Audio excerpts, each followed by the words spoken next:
They kind of asked me earlier, so You guys have some- you guys are good.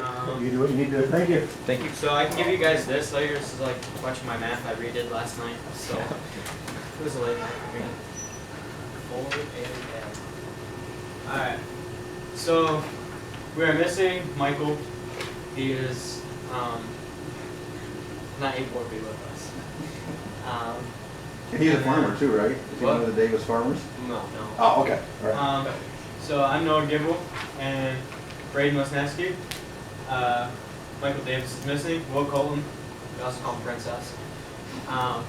And we have Mr. Tyson Bedford, also known as Tyrod.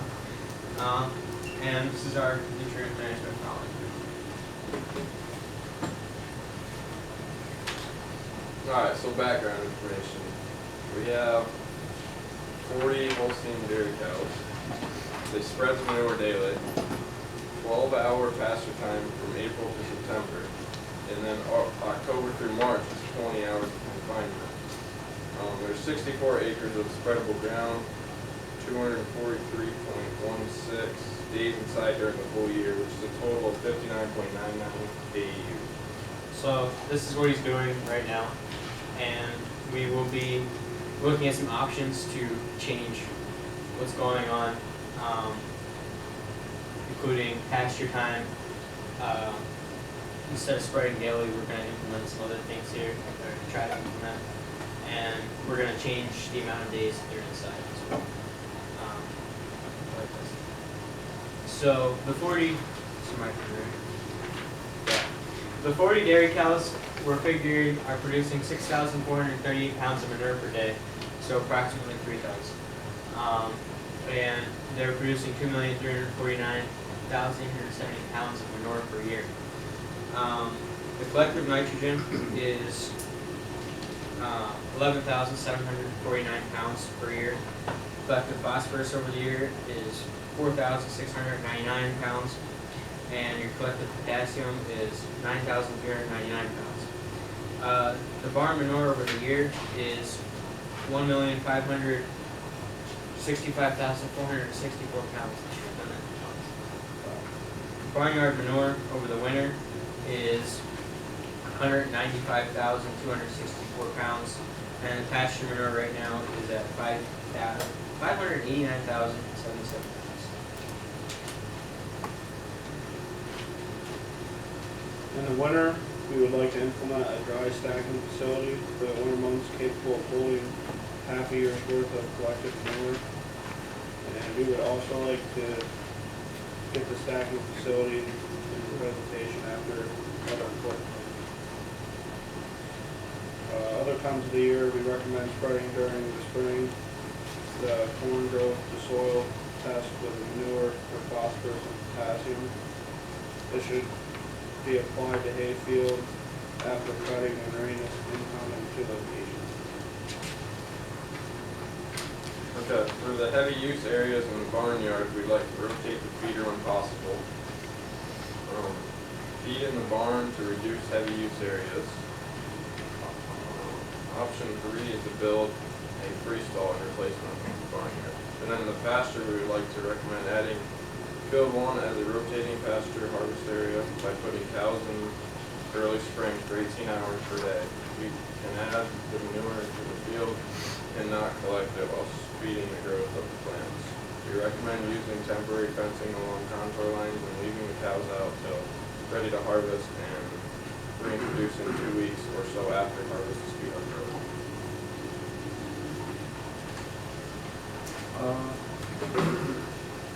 For the silo leachate waste control, the leachate could be spread with manure, but should be spread in small amounts so that it doesn't kill any needed nutrients in the soil.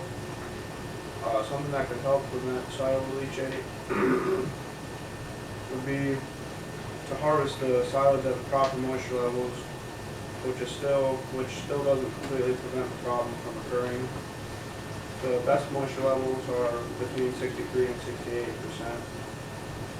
It is also good to make sure the silo is 50 to 250 feet downslope of a well, and to make sure the silo is at least 5 feet above the seasonal water table. And you can also look at the silo leachate collection system to help clean the leachate to a safe level for the environment.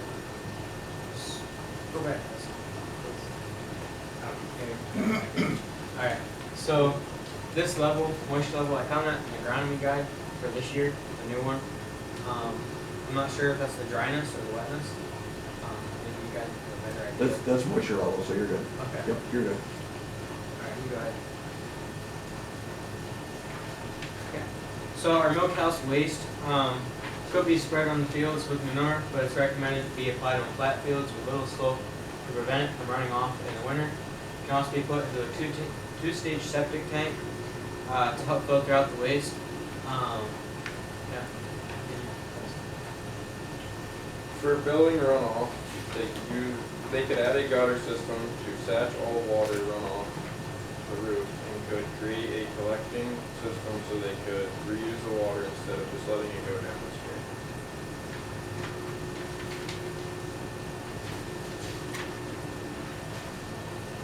For the soil erosion, it can be prevented or slowed down by using contour cropping or using cover crops.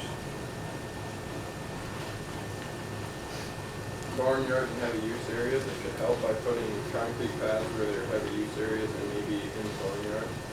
The other solution to heavy use areas or barnyards is to put geotextile fabric down and cover it up with gravel, which helps reduce the mud in the areas, but it also needs maintenance after a while. So our collection system, oh, no. Okay, this is the one we didn't find. That's not this one here. So the pasture protection. We could fence off the wet areas, because there's a wet area right in the middle of the pasture.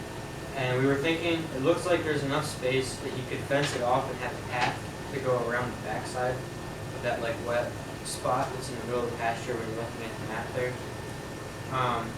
So the other animals and stuff can't get into there. And it would be important to reinforce pathways and high traffic areas used by the animals. Well,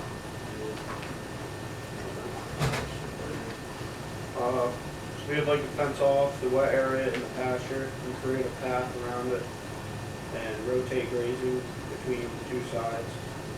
And if the farmer chooses to create field 2 of the pasture rotation, it would allow regrowth and more vegetation for the cows in the pasture and increase growth on field 2. At the barnyard, if we recommend backing the fence at least 25 feet from the stream to minimize pollutants if the freestall is not chosen for the cows. We would also like to recommend 18 hours of pasture instead of 12 to reduce collective manure.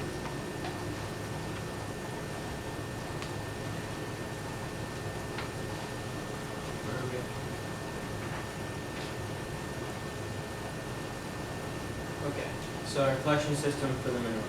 So we'd like to implement a manure stacking facility. We would like to make the stacking facility of 4 foot by 82 by 32, which is approximately 10,496 cubic foot. I forgot to update the square foot there. That's what I meant last time. The total cubic foot for half a year in the manure is 10,184. The collection system will prevent winter spreading and allow higher output onto the cornfield for incorporation or planting to create a supply of NPK for plants to use while increasing soil temperature and microbial. Changes to the application rates, changing from 12 hours to 18 hours, the cows are on pasture for 137.25 days. If you include field 1 as a pasture for the first 37 days to boost nutrients naturally and add variation to the soil, making higher yields. This results in approximately 21.8 AUs collected or uncollected manure over the course of the summer. Approximately 441.8 tons of manure would be deposited on the pasture areas. If we include field 2 as an early pasture, we would distribute approximately 119.103 tons of total manure to field 1 during temporary pasture. And the main pasture would get 100.25 days of use and receive approximately 322.697 tons of manure. So I changed this on my computer, didn't go over to Ojo's, and that field one's supposed to be the field two. That's the A field, correct? And I think there might have been something else I changed in there. Alright, go ahead. Okay, so for pasture, we have 161.3485 pounds per acre of nitrogen, 64 pounds per acre of phosphorus, and 129 pounds per acre of potassium. For field 2, we have 59.5515 pounds per acre of nitrogen, 23.82 pounds per acre of phosphorus, and 47.64 pounds per acre of potassium. So these are 20-acre fields, so to get the total for the field, you have to multiply that number by 20. And then this is what would be dropped by the cows. And field 2 is included if he decides to create temporary fencing into the field 2 to create pasturing for the first month. For field 1 side of the field, you create pasture area during growth stages to create vigor in grass. Possible start a rotation cycle so that you can reduce fertilizer uses for nitrogen and extra 1 pound of nitrogen per bushel if the rotation is started. I also recommend adding a mixed grass with orchard grass and clover to reduce nitrogen use in hay fields. The NPK content for corn growth is nitrogen 2,856 pounds, phosphorus 1,632 pounds, and potassium 3,264 pounds. Alright. So field 2 is our hay field, and we're looking to have a mix.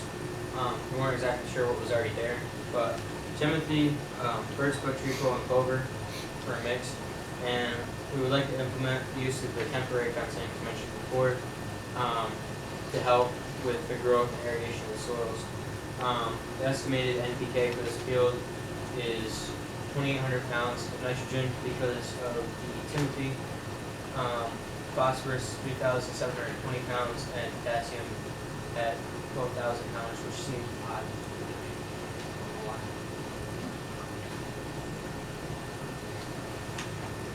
How much NPK needed for growth in field 1 would be nitrogen 2,856 pounds of nitrogen, 1,632 pounds of phosphorus, 3,264 pounds of potassium, and how much manure would need to be spread. Tonnage would be approximately 11 tons per acre for a total of 285 tons, and 2,856 pounds of nitrogen, 1,143.864 pounds of phosphorus, 2,287.728 pounds of potassium, and the pre-side dress would be recommended using a 5, 10, 15 or something similar because it would ensure there is enough organic nitrogen to break down and to be used immediately. Also will add to the phosphorus and potassium. Alright, so in field 2, we have our mixed grasses at about 4 tons per acre. And again, we have our numbers from the last slide for NP and K. The total manure that we have left over after supplying the cornfield would be that. It doesn't include what you would collect over the summer. That would just be over the winter. So that's like right off the bat. And then we factor in what, if we were to pasture them after the pasturing, that's what would be added to this number. And totals I have on my workbook where I can give you guys later if you'd like.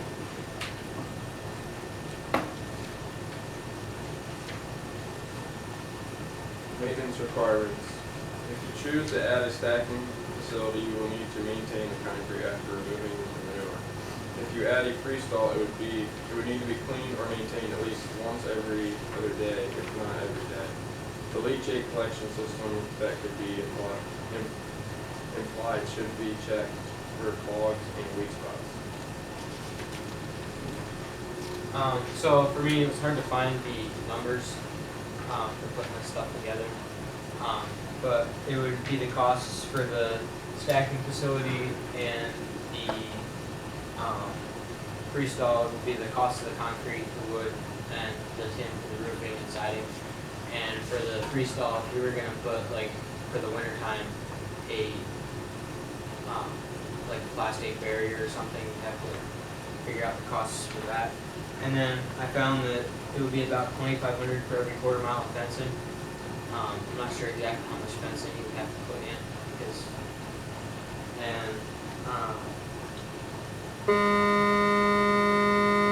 yeah, and then the costs, there's different grants and stuff you can get through these different foundations, the Chesapeake, federal and state government, and conservation districts. The social and cultural impacts, it would begin with neighborhood not being disturbed by the possible threat of water contamination to their wells. The streams that you're fencing is too close to be, will be moved back to prevent pollution of streams, helping everyone downstream.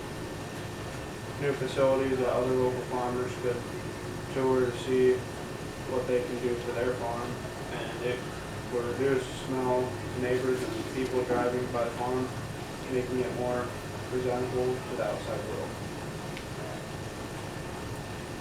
Effect of environment and farmers. As stated in the last slide, it would reduce contamination of local waterways and drinking sources. You, the farmer, get better management of manure to apply it when the plants use it, so that you will have better growth and more yield. You will have less maintenance towards the cows by leaving them out for longer during the day. While introducing the cover crops, you will have less runoff of important topsoils, which will slowly, over time, build better soil. Alright, thank you. You guys have any questions or comments or? Do we have time, or should we do Yeah, that? we have plenty. Okay, you don't need to go anywhere? It's, we are. Okay. I noticed both groups did this, and again, so we thank you for the presentation, you did a good job. A lot of the stuff you just don't know, right? Drake Bradford and Bryce Bedford, please report to the high school office. We try to squeeze in 12 days of full-day trainings to you guys to do it while you're doing a whole bunch of other stuff too. So we understand that there's a lot of stuff that you don't know, right?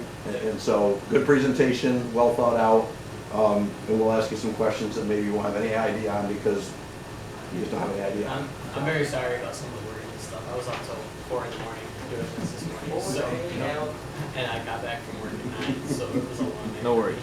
Yep, no problem. But the one thing I was going to say just before Tony started is, both groups did this, is in order to make everything work correctly for nutrient application, it all has to be on a per acre basis. So both groups got really involved, and that's why I was checking my phone as I was trying to do a bunch of math. You guys got really involved in total amounts of nutrients. We don't care about total amounts of nutrients. Because you can have a 5-acre field and a 500-acre field, right? And they're going to be, so it's got to be in a per acre basis. So both of you have done that. It's not a huge deal, but when you're doing all this, we need to be on a per acre basis, so we know how many nutrients are going on that exact acre. I also found it difficult. We didn't have like a example of a soil test, which is. Correct, and I think we'll get into that later when we have some more time, but yeah, there's a way around it potentially, but that is a very good point. Yep.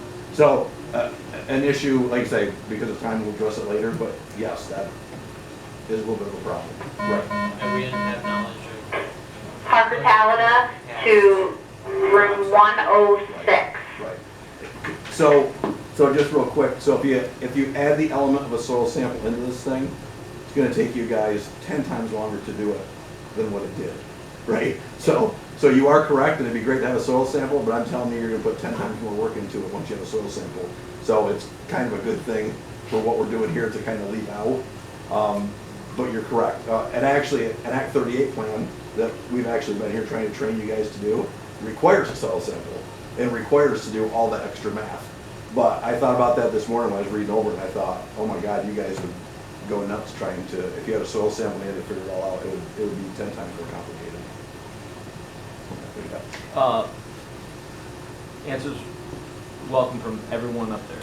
So when you're talking about a heavy use area, animal concentration area, impacted brown area, right? What are the concerns that we're wanting to deal with, wanting to fix?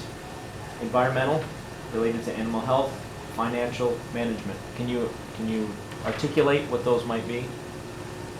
You know what I'm saying? Not exactly. Okay, so when you have an animal heavy use area, and we call it a critical resource concern. So what are the things, what are the specifics about that animal heavy use area that we're trying to address? Whether that be environmental, animal health, financial, or management, those are broad categories. Can you think of specifics that you're trying to deal with, or trying to fix, or make better when in the presence of an animal heavy use area? Right, so in our barnyard, or the barnyard here, it's like right next to the stream, and it's kind of a heavier use area. And it would help if we had some sort of fix, say like a gray stall or concrete padding where they're feeding or at. It would help keep it from running off, say, into that stream. And it would also help with the animal's health because they're not sinking in that mud, they're not going to twist their ankles, they're not going to get mastitis or something like that. So what does that do, feeding off that, what does that do for management? It makes it simpler, and you don't have to worry as much toward watching where your manure's going toward that stream. It stays away from it. And what does that do for financial, the finances of the farm? I It honestly could don't. increase the value of the farm. Yeah. What's it gonna do for you initially? Costs a lot of money. Right. Yep. Yeah. Just one other quick one before Rich has his question. I just want to make sure that you're converting, is it field 2 to pasture, right? Is that what we're? Yeah, field 2, I believe. That's the hayfield, correct? Field 2.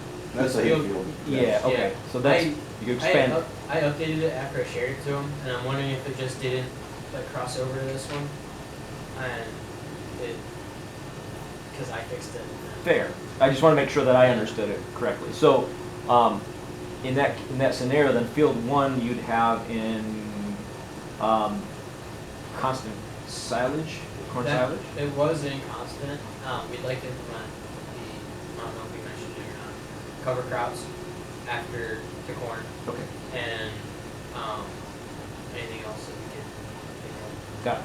Okay. Thank you. First off, good job, did a great job. One thing I would recommend, and I actually should have said this with the first group, is some kind of sequence of how you're gonna do this stuff. You know, maybe the first thing you're gonna do is, improve barnyard area, stop runoff. Just kind of think about what's gonna be good, and that would help with the financial part of it too. Because obviously, the farmer's just not gonna paint the whole farm there with all these P and Ps at one time. Well, people are okay in a very short time, as you know. So, anyway, just think about that, and then also mention the first group there too about the neighbors there too. If they have issues with it, guess what they're gonna do every year? But Complain. So how could you address those? you could talk to the neighbor, maybe Exactly. inform them on Yep. what's going on, Yep. and I mean, there's nothing you can do if they're super one-sided. Right. I mean, they could be the biggest pain in the you-know-what out there. Yeah. that makes no fun at all, but they're gonna be the ones that. Ethan Steiner, Travis Denninger, report to room Let's think about 106. that, you know, here's, what can you do to help improve their quality of life, and alleviate them from, because it'll just lead to a whole lot of stress between you and them. Other than that, good job there. Like he said, there's lots moving parts to this. I find it also hard because it seems like it's really broad at the same time as being very, like, this specific, it seems broad. Yeah. So, Right. Anything else you want to add? Why does rotating help your pasture? You give the pasture time to regrow, and I don't know if I exactly mentioned it, but when the cows are out in like the field or the pasture, and they're putting their hose and stuff in there, they're changing it, and they're allowing more like compressions, allowing more water, air to be able to get into that soil, so it makes it healthier. And I know a farmer up here in Kansas, he does that, he puts it in the field, he says he gets a lot better compared to some of his friends who farm because he puts his cows into this field. And you could also tie in like the conservation planning part too. It's a big component of all the stuff we just talked about. When you're doing a lot of your tonnage things, you don't really need to get hung up on the decimal points. If you think about it, even when you look at the agronomy guide, it tells you they're producing 110 pounds of 111 pounds of manure a day. Like that's a book value, right? Like one cow might produce 85, and maybe one cow, maybe the whole herd doesn't produce that much. So it's a simple thing, but yeah, don't get really super hung up on those numbers because that's just a book value. And so as long as you're close, you don't really need to get into the, I think there was one here that was even 3 decimal points, so you don't need to worry about that. The one thing that you guys forgot, and I had to correct Kojo on it too, so it's not just you guys, is I don't think you calculated the availability of the nitrogen when you were doing how much your pasture in your field 2 needs for nitrogen. I don't know how to do that. Okay. Like, And that's again, like you said, it's very huge. I don't expect you to know all of this, so don't take any of that as being critical, because trust me, I mean, it took me 10 years to get where I'm at. So not being critical, but I know even on the sample that you sent me, that we got the nitrogen number, but then it's only like 20 or 30% available because you're gonna lose a lot for volatilization. So that whole number that you got to times by like 0.2 or 0.3, so that nitrogen number just plummets, which means you're gonna have to have a whole lot more purchase fertilizer on top of that. So it should have been in our training somewhere, but most everybody had missed that part because you were just worried about the total value. So just an FYI. Whatever you guys do. Since we're in it, and you're gonna have to know this, based on what Kevin said, so there's gonna be a deficit, and you came up with a solution with this in the form of commercial fertilizer, right? 5, 10, 15 is what you said. I just kind of came up with a number because I didn't exactly know how to get Kudos for going there, okay? Absolutely. Second, yes. So that 5, 10, 15, what does that represent?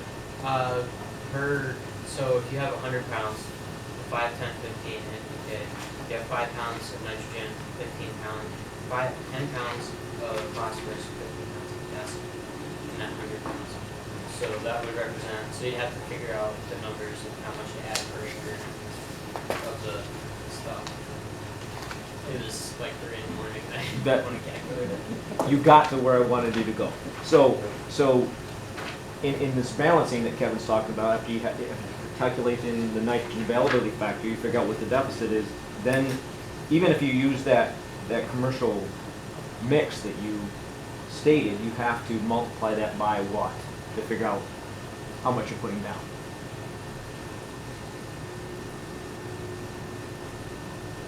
But 5, 10, 15 is a percentage of what?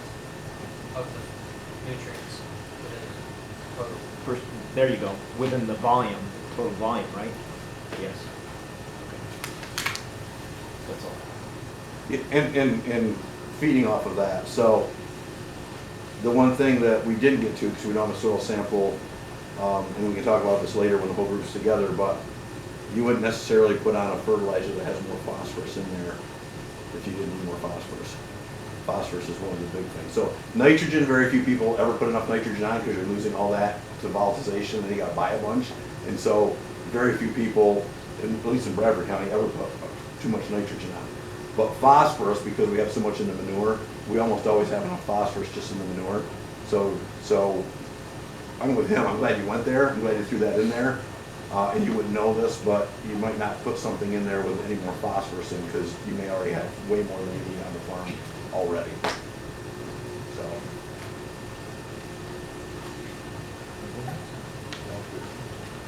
I'm good. Okay, Thank you. thank you. Yep, thanks. Last signature, Chair.